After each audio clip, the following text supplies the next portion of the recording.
sound off for Chesterfield. Chesterfield is best for you. First cigarette with premium quality in both regular and king size. Chesterfield brings you Dragnet.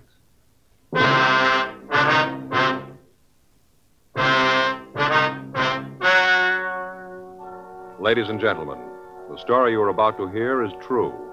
The names have been changed to protect the innocent.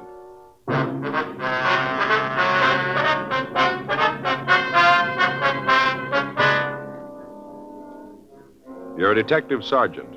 You're assigned to robbery detail.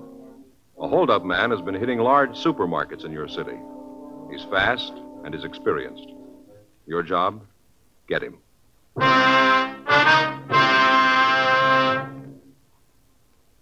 Tonight, I have a new report for you.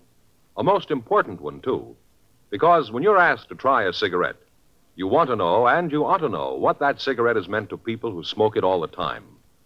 After a full year of observation, a medical specialist who has given a group of Chesterfield smokers thorough examinations every 2 months for the full year reports no adverse effects to their nose, throat, or sinuses from smoking Chesterfields.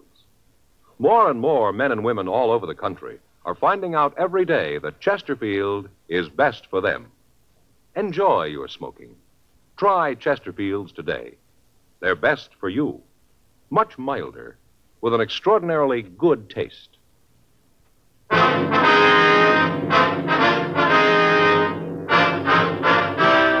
Dragnet, the documented drama of an actual crime. For the next 30 minutes, in cooperation with the Los Angeles Police Department, you will travel step by step on the side of the law through an actual case transcribed from official police files. From beginning to end, from crime to punishment, Dragnet is the story of your police force in action. It was Monday, July 7th. It was warm in Los Angeles. We were working the day watch out of robbery detail. My partner's Frank Smith. The boss is Captain Didion. My name's Friday. We were on the way out from the office, and it was 10:22 a.m. when we got to the corner of 67th Street and Jefferson Boulevard, Lamont Brothers Market. Oh, I guess I should have been scared the way they came in with those guns, but I wasn't. That one came back into the office and said he wanted the money. I gave it to him. I wasn't going to mess with him. Mr. Haskins? Yes, I'm Haskins. Who are you? Police officer, sir. My name's Friday. This is my partner, Frank Smith. Friday and Smith. Oh, yeah. You're the fellows that was talking about, huh? Sir? Well, the other ones, the cops in the car. They said there'd be a couple of detectives here. Have you seen the other cops yet? Yes, sir. We talked to them. They've already put out a call. I wonder if we could get some information from you. Sure. You want to come back here to the office? Yes, sir. Back this way. We can talk there.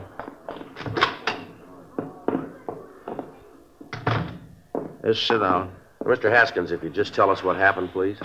Well, it's pretty simple. I was sitting here getting the money ready for the bank, and this guy came in. He said he wanted the money. Had a gun, so I gave it to him. That's it. Nothing more. He just took the money and left. Mm-hmm. What time was it, sir? Oh, around 8:30, 8:45. How many men were there, sir? Well, there was two. Two is all I saw.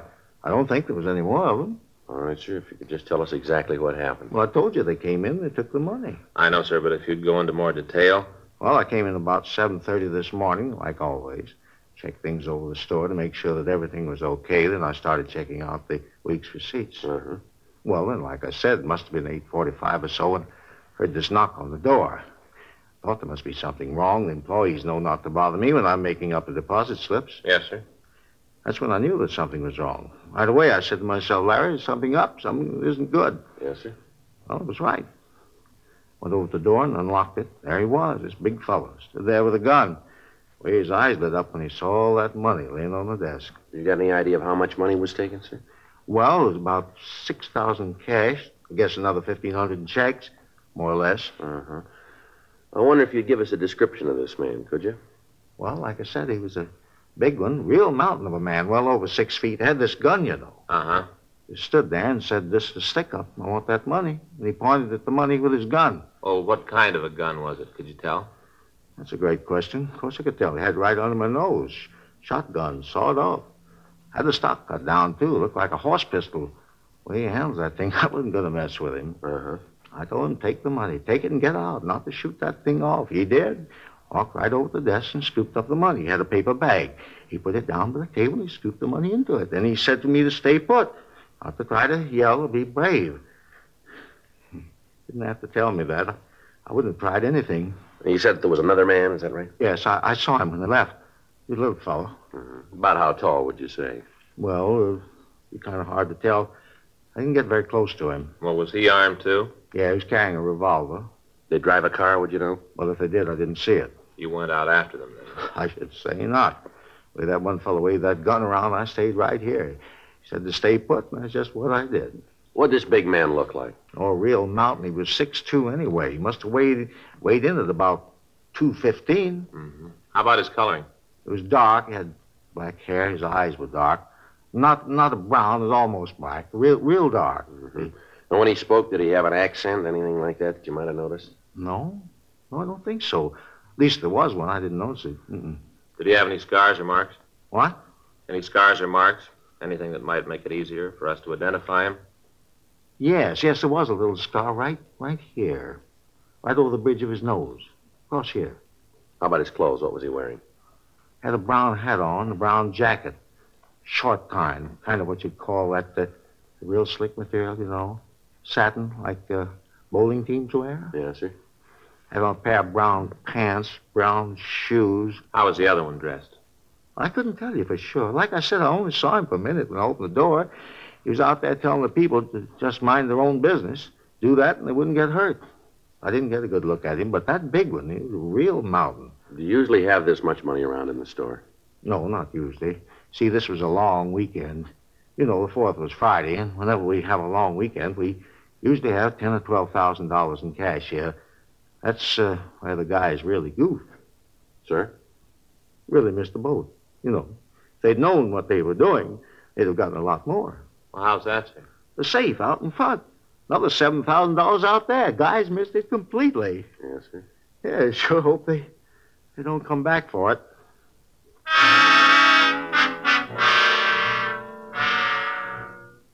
$11:05 a.m. Frank and I checked with the officers in the radio unit that had answered the call. They'd gotten out a broadcast on the bandits and then started a canvass of the neighborhood, but they didn't find anyone who could give them any information. One of the clerks was able to describe the smaller of the two suspects, and we got out a local and an APB on them. Then we took the market manager downtown to look at the mug books. He told us that the larger man had worn gloves all the time he was in the store, so there was no need to look for fingerprints. The market bandits had been operating for the past 8 months. In that time, they'd held up 17 stores. Their method of operation was always the same. They'd hit only after a weekend or on the Monday following a holiday weekend. They'd hit only the larger supermarkets of the ranch type. Their operations had taken them all over the Southland. We'd tried to stake the markets that might be hit, but their field of operations had been so wide that it was impossible. 2:15 p.m. The market manager, Larry Haskins, started on the 6th mug book. Sure, a lot of them. Yes, sir. All these fellas, all committed some crime, huh? Yes, sir, that's right. That one there looks like my brother-in-law. He's got a weak chin. Yeah, just like him. No. Go through a few of these, and they all begin to look alike. Did you ever notice that? Yes, sir. Hey, wait a minute. Yes, sir. This fella here. This one right here, you see? Mm-hmm. That's the fella, no doubt about it. That's the one.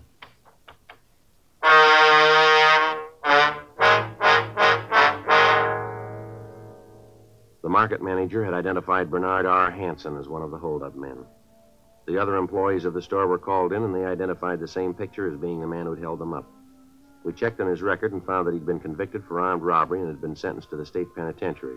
He'd also served 6.5 years and had been released. We got the last known address of the suspect. Frank and I checked it out and found that Hansen had moved some months before, but had left a phone number where he might be contacted. 6:30 p.m. Frank put in the call. Yes, sir. That's right, sir. You're sure about that, are you? I see. Well, if there's anything more you can think of, I'd appreciate a call. That's right, Michigan 5211. Extension 2511. Smith, that's right. Or if I'm not in, ask for Joe Friday. No, sir, Friday, like the day in the week. That's right. All right, thank you very much, Doctor. Goodbye. Anything? Yeah, I talked to Dr. Corby. The place is a rest home. Hansen's there as a patient. Been there for the past 4 months. Yeah. Doctor says he's bedridden.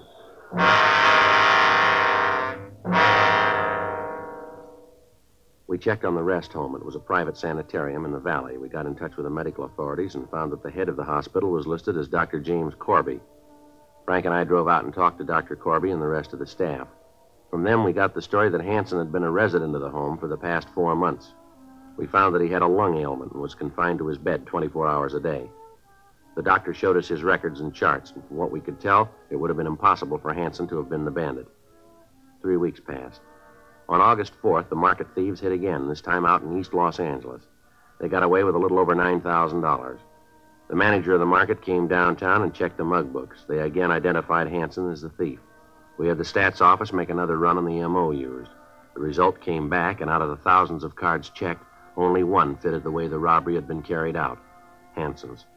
We called the rest home and found that on the day of the holdup, the suspect hadn't left his bed. Another month passed. During that time, we ran down all leads. Informants were questioned, but they could tell us nothing. Apparently, the holdup men were hitting and then dropping completely out of sight until they hit again.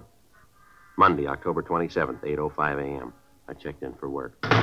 Joe? Yeah, did you just get in? Yeah, a couple of minutes ago. Sure is a beautiful day, isn't it? Yeah, did you see Didion yet? No. The way he talked yesterday, I don't want to. Well, he's pretty hacked. I can't blame him too much. The guy sure seemed to have us stopped. Thing I can't understand is that everybody's positive it's Hanson. Doesn't seem to be any doubt in their minds. That doesn't make any sense. Did you get the kickback on the doctor? Yeah, I came in late yesterday. How about it? Well, can't find anything on him. Family man, lives out in the valley, a couple of blocks from the hospital. Checked his bank account. He does pretty well, not great. No big deposits lately. Mm-hmm. Did you check the AMA on him? Yeah, he's not a member. They haven't got anything on him. How about the rest of the staff out there? Well, seems to be okay. 2 of the nurses have been there for over 2 years, and the male nurse was hired about 5 months ago. That'd be just before Hanson got there. Yeah. And what's his record? There isn't any. Not a thing on him in the files, nothing from Washington. Well, I don't know. He seemed to come up out of the ground, pull the jobs, and then drop back in. Nothing on the partner? No, thought I had something. Talked to an informant this morning while I had coffee. He thought at first that he knew who the little guy was, but then he remembered that the fellow he was thinking about died 2 years ago. A hot shot, I'll get it. Well, let's go. I hit again.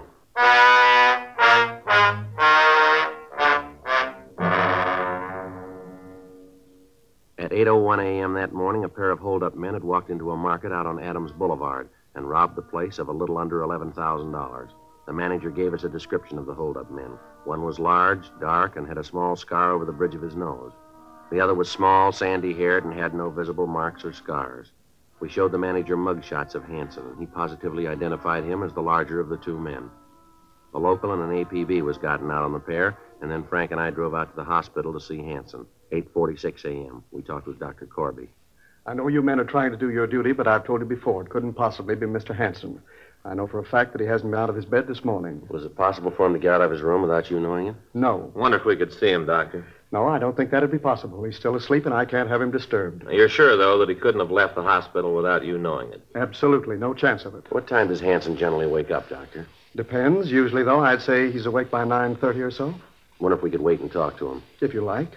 I'll tell one of the nurses to call you when he's awake. All right, sir, that'd be fine. One thing, though, I must insist on. What's that, Doctor? He mustn't be excited. I don't think you gentlemen really know how ill Mr. Hanson is.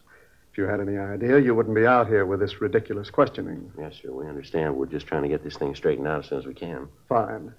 I'll go along with you part of the way, but I'll not have my patient disturbed. Any excitement would be very bad for him. Well, don't worry, Doctor. We'll be as brief as possible. Fine. If you'll excuse me now, I've got some things to do. I'll tell the nurse to call you when he wakes up. And remember, no excitement.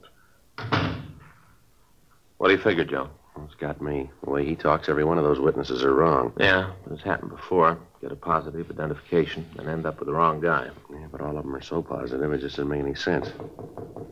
Yeah. You the police officer? Yeah, that's right. Why? I'm Bob Jameson. I work here. Oh, yeah, you're the male nurse, that right? Yeah. You're out here about Barney Hanson, aren't you? We want to see him, yeah. What can we do for you? It's about Barney. What about him? I don't think things are the way they look. What do you mean by that? Well, I wouldn't want the doctor to know I've been talking to you. He'd raise the roof, probably fire me. Well, what's it about, Jameson? Like I said, it's about Barney. Yeah? Well, when I came here, they told me that Barney was pretty sick. Said they didn't expect him to live. Yeah. One day the buzzer rang in his room. You know he wanted something? Uh-huh. Well, the doctor was on the phone. The other nurses were busy, so I started down the hall to see what Barney wanted. Got to the door of the room, and the doctor stopped me. Uh-huh. Really read me off. Said that I wasn't to go into the room at all. That he was taking care of Barney personally, that he'd see what he wanted. Yeah? Well, that was just the first time. Same thing's happened a couple more times. And he told us about you. Told us what to say if you asked any questions. Well, what did he tell you? Said that we wasn't to tell you anything. That we didn't know anything. Well, why didn't you tell us all this before? Well, you see, this isn't a regular hospital.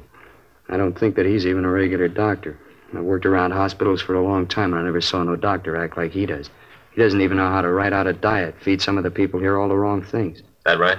Yeah, and I'll tell you something else, too. What's that? I don't think there's anything wrong with Barney. I think the whole reason for him being here is phony. Bob? Oh, yes, Doctor. What are you doing here? Came to see if these gentlemen needed anything. Oh. Mm-hmm. Well, I'll take care of it now. Will you check on Mr. Hardy, please? See if he's awake yet. Yeah, sure. Just a minute. What? I'd like you to stay here for a minute. I'm afraid we're going to have to see Mr. Hanson right now, Doctor. I'm afraid that's impossible. I told you before, I'm not going to have him disturbed. I'm afraid we're going to have to disturb him. Won't take very long. Jameson, where's his room? I'll show you. It's down this way. I'm going to speak to your superiors about this, coming into a hospital and disturbing patients. I'm sure the fact that you're officers doesn't give you the right to do this. This is his room. You want to open the door?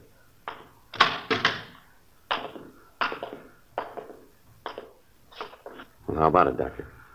Well, I don't understand it. He's got to be here. He can't get out of bed. I'm sure there's some explanation for his disappearance. Yeah, maybe you can explain this, too. This stuff here in his bed. What is it, Joe? A gun and some money.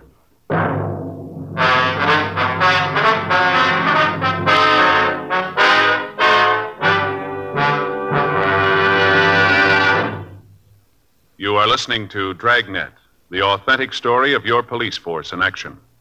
Chesterfield Regular, Chesterfield King Size. The first cigarette to give you premium quality either way you like 'em. This means that King Size Chesterfield contains tobaccos of better quality and higher price than any other King Size cigarette.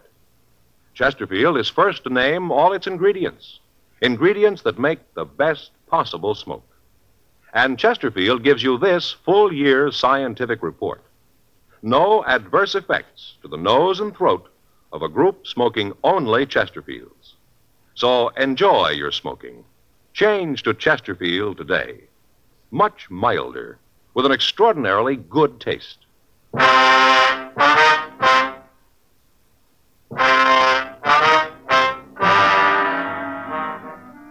9:30 a.m. We called the office, and 2 more teams of men came out to help us search the place. Hanson was not on the grounds of the hospital. In his room, we found several floor plan drawings of markets that had been robbed.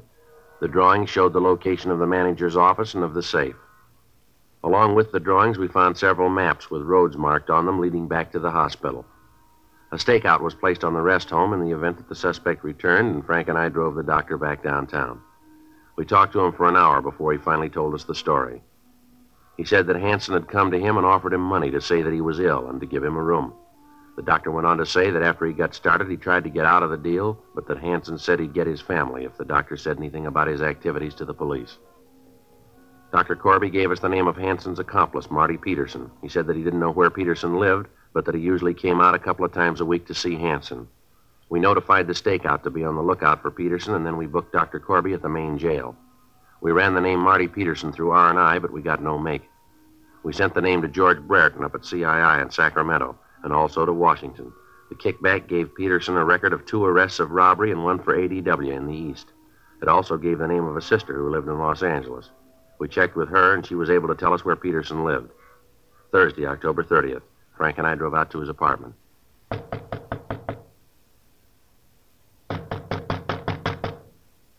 Who is it? It's the manager.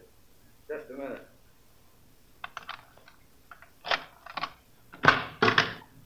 Yeah, what is it? You Marty Peterson? Yeah, what do you want? Police officers, you're under arrest. Come on, cop. Open up. Get out of here, you lousy fuzz. All right, come on, get up. You got no right to come in here and bother me. What's all this about? Want to shake him? Yeah, come on, get your hands up on that wall. He's carrying a gun, Joe. Here. I got it. What are you guys trying to prove? I didn't do nothing. You guys lean on everybody like this. Fella's got a record, and right away he's fair game for every crummy cop in the country. Yeah, you bet. Come on, let's go. Well, you still haven't told me what this is all about. What are you putting the pinch on me for? Robbery. Robbery? You're off your rocker. I'm out here on a vacation. I haven't done anything. You're an ex-con with a gun. That's a felony. And where's Barney Hanson? Who? Barney Hanson, where is he? I don't know no Barney Hanson. Don't know what you're talking about. All right, let's come off it, Peterson. Now, where is he? Barney Hanson? Well, I might know who you're talking about. I know a fella by that name, but he's out in the hospital in the valley. Haven't seen him for a long time in a hospital out in the valley. Nice try, Peterson. Hanson checked out of the hospital. We got the doctor. He told us all about it. Now, where's Hanson? I don't know. Last I heard of him, he's out at that hospital. If he ain't there now, I don't know where he is. All right, let's go downtown. That doctor copped out, huh? Yeah, filled us in on the whole setup. How about the money? You find the money? No, we didn't find anything. You didn't find any dough at all? Not a bit. The crumb, the lousy crumb. He told me to be safe out there. They'd never shake a hospital. Not a dime, huh? No. Looks like he left you to stand for this. He probably took off with all the money. Probably never see him again. Yeah, we ain't gonna get away with it. No, sir, he ain't. Looks like he will. Oh, yeah, I'll tell you where he is.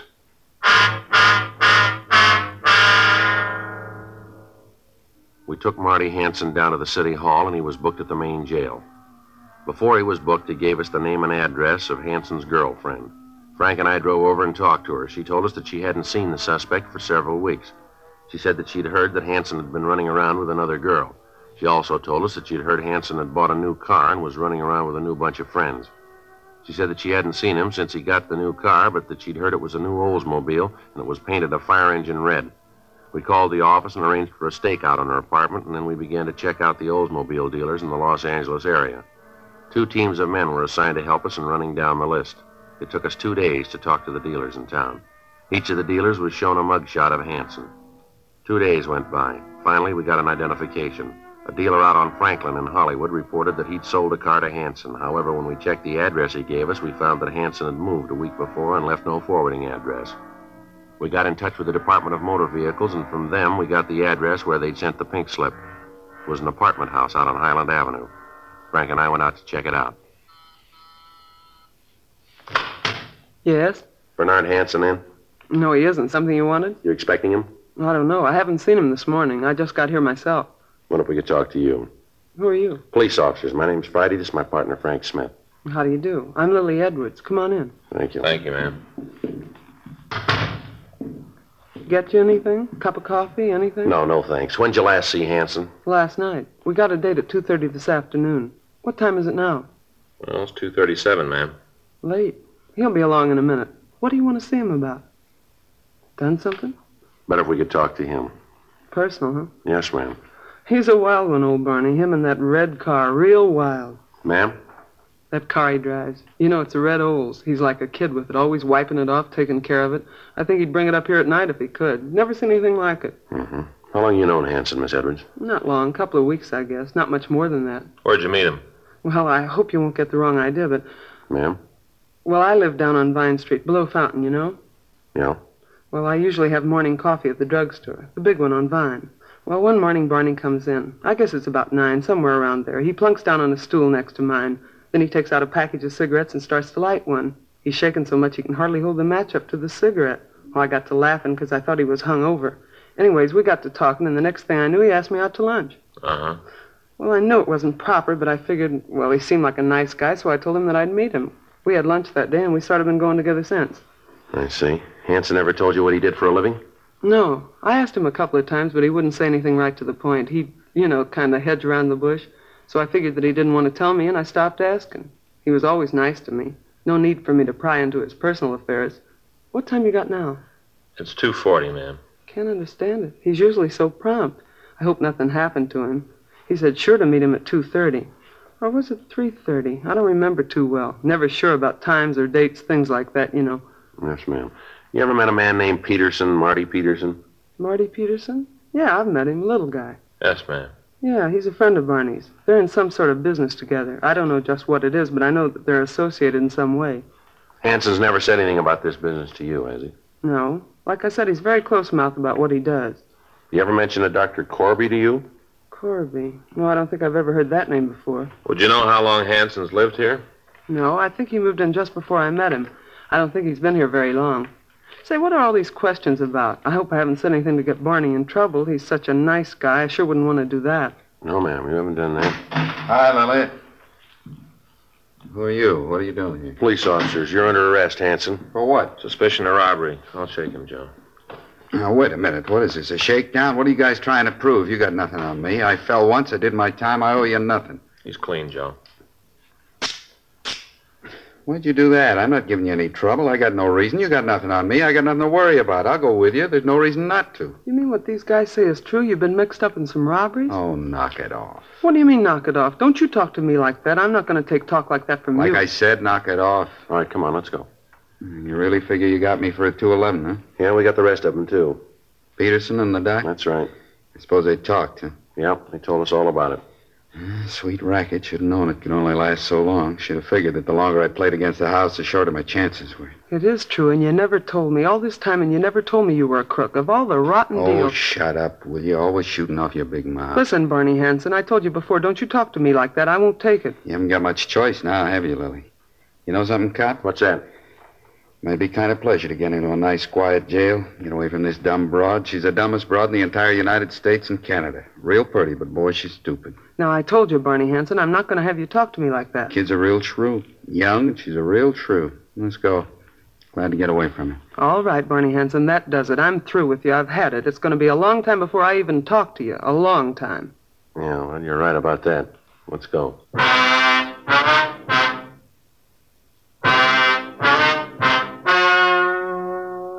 The story you have just heard was true. The names were changed to protect the innocent. On February 4th, trial was held in Department 89, Superior Court of the State of California, in and for the County of Los Angeles. In a moment, the results of that trial. Now, here is our star, Jack Webb. Thank you, George Fenneman. Earlier tonight, George Fenneman gave you what I consider pretty strong evidence that Chesterfield is the cigarette you ought to be smoking. That's why I'd like you to try a pack of Chesterfields. I think you'll find they give you everything you want. A real good taste and Chesterfield mildness.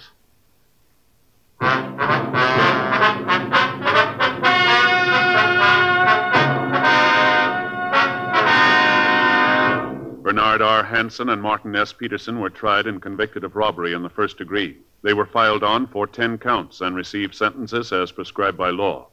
Robbery in the first degree is punishable by imprisonment in the state penitentiary for a period of from 5 years to life. Dr. James Corby was allowed to plead guilty to a lesser charge and was sentenced to 1 year in the county jail and placed on probation for 10 years. One of the terms of his probation being that he is not permitted to operate a rest home.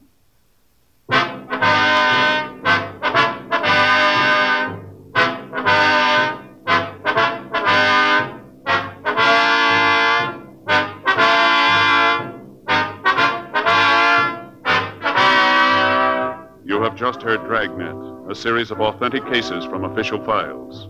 Technical advice comes from the Office of Chief of Police W.H. Parker, Los Angeles Police Department. Technical advisors, Captain Jack Donahoe, Sergeant Marty Wynn, Sergeant Vance Brasher.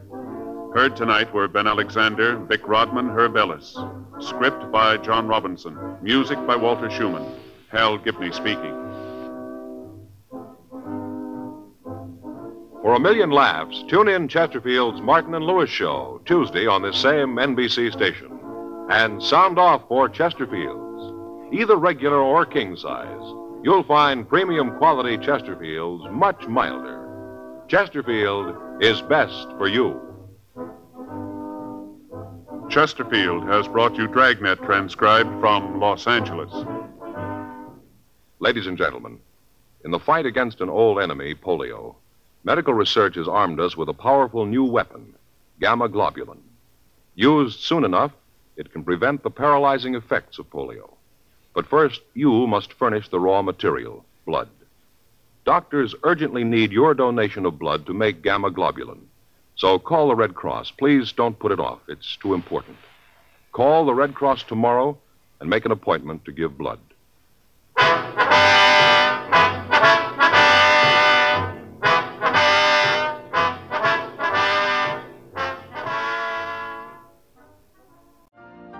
You've been listening to the OTR Gold Network. Find more classic radio at otrgold.com.